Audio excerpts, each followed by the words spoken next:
నమః. శ్రీ మహాగణాధిపతయే నమః. ఈ విశ్వావసునామ సంవత్సరంలో తులారాశి వారికి గనక మనం చూసుకున్నట్టయితే 11 ఆదాయము, 5 ఖర్చు, రాజపూజ్యము 2, అవమానము 2. ఇక ఈ రాశి వారికి ఈ సంవత్సరం చాలా యోగదాయకంగానే ఉందని చెప్పచ్చు.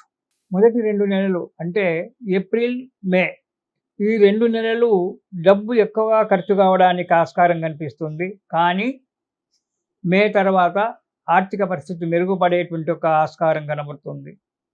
చాలా కాలం నుండి మీరు తలపెట్టుకునేటువంటి ఒక కార్యక్రమాలు ఏవైతే ఉన్నాయో అవన్నీ కూడా సబలీకృతం కావడానికి ఆస్కారం ఉంది.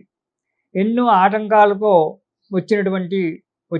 ఎన్ని ఆటంకాలు మీకు వచ్చినా మీ శక్తి సామర్థ్యాలతో మీరు పైకొచ్చారు.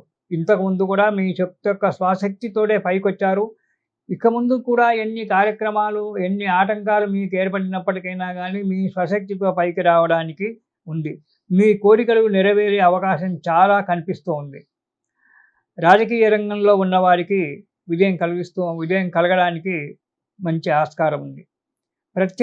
రాజకీయ రంగంలో ప్రత్యర్థులను చిత్తుగా ఓడించేటువంటి ఒక అవకాశం కూడా చాలా కనబడుతూ ఉంటుంది ఈ రాశి వారికి. నూతన గృహయోగం, నూతన వాహనము కొనడానికి, అంటే కొత్త ఇల్లు కొనడానికి కానీ కట్టుకోవడానికి కానీ ఆస్కారం ఉంది.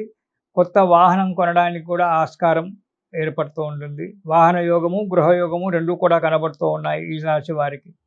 స్థిరాస్తులు పెంచుకునే అవకాశం కూడా ఉండాలి. అసలు పెంచుకుంటారు కూడా, చెప్పడం ఏంటి, పెంచుకుంటారు కూడా. చాలా కాలం నుంచి పెండింగ్లో ఉన్నటువంటి సమస్యలు పరిష్కారం కావడానికి మంచి అవకాశం ఉంది. తగు జాగ్రత్తగా మీరు వ్యవహరించినట్టయితే, ఉద్రేకానికి వెళ్లకుండా సామరస్యంగా కనుక పరిష్కారం చేసుకున్నట్టయితే అన్ని కోర్టు కేసులలో కూడా మీరు విజయం పొందేటువంటి ఒక ఆస్కారం ఉంది. ఉద్యోగస్తులకు అధికారులతో మెప్పు పొందడము, ప్రమోషన్లతో అనుకున్న చోటికి, మీరు కోరుకున్న చోటికి వెళ్ళడము అనేటువంటిది కలుగుతూ ఉంటుంది. ప్రైవేట్ కంపెనీల్లో పనిచేసేవారు కంపెనీ మారడానికి ఆస్కారం ఉంది. మంచి ఉద్యోగం, బయట వేరే ఉద్యోగము ఎక్కువ పేమెంట్తో, అంటే అధికమైన ఒక పేమెంట్తో, జీతంతో దొరికేటువంటి ఒక ఛాన్స్ ఉంది. కాబట్టి ప్రైవేట్ కంపెనీలో చేసేటువంటి వాళ్ళు వేరే కంపెనీకి మారడానికి మంచి అవకాశం ఉంది. వివాహం కాని వారికి వివాహ యోగం అనేటువంటిది ఈ సంవత్సరం చాలా బాగా ఉంది. సంతానార్థులకు సంతాన యోగం కూడా ఉంది.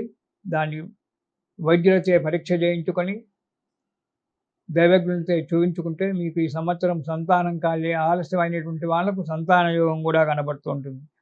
వ్యాపారస్తులకు ఇంతకుముందు పెండింగ్లో ఉన్నటువంటి రావాల్సిన ఒక ధనం ఏదైతే ఉందో ఆ ధనము వ్యాపారస్తులకు ఈ సంవత్సరంలో వచ్చి చేరుతుంది. ఆ డబ్బు మీకు చేతికి అందుతుంది, సుఖంగా ఉంటారు. ఇక విద్యార్థులకు చాలా మంచి రోజులు, విజయం సాధించడం జరుగుతుంది. మంచి ప్రజ్ఞావంతులుగా మారడం జరుగుతుంది. ఈ సైన్స్లో చదువుకునే వాళ్ళు కానీ, ఇతరుల వాళ్ళు కానీ ఏదో కొత్త నూతనమైనటువంటి ఒక దాన్ని కనుక్కొని 10 మందిలో మెప్పు పొందడానికి విద్యార్థులకు ఈ సంవత్సరం చాలా బాగుంది. కష్టపడాలి. కొత్తది కనుక్కోవాలి అంటే దానికి చాలా కష్టపడాలి. ఎన్నో గ్రంథాలు చదవాలి. ఎంతో శ్రమ పడితే కానీ కొత్త నూతనమైనటువంటి ఒక దాన్ని మనం కనుక్కొనలేం.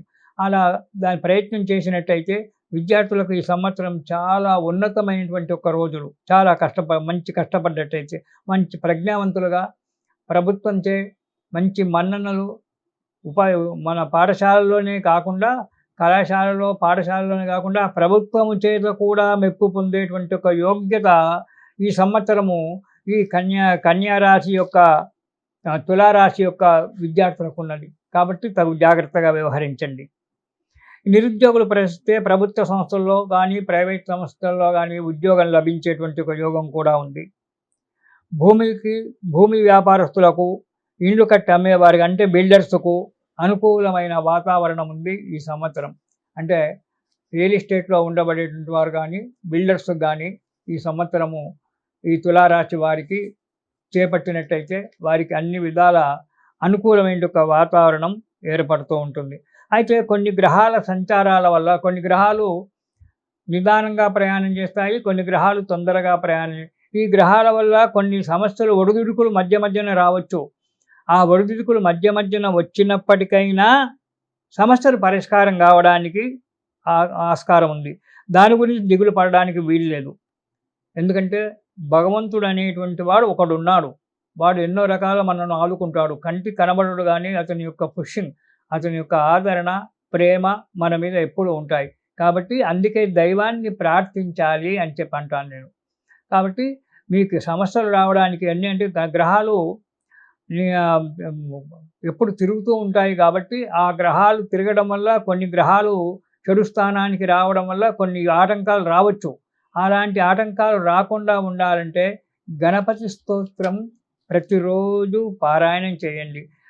మీరు అప్పుడప్పుడు గణపతి హోమం చేయించుకుంటే మంచిది. తులారాశి వారు గణపతి పూజ, గణపతి హోమాలు లేదా ఎక్కడైనా గణపతి హోమాలు జరుగుతూ ఉంటే ఆ గణపతి హోమాలలో పాల్గొనడం వల్ల మీకు సమస్యలు పరిష్కారమై మీరు సుఖంగా, సంతోషంగా జీవితం గడుపుతారు. ఇది శుభం.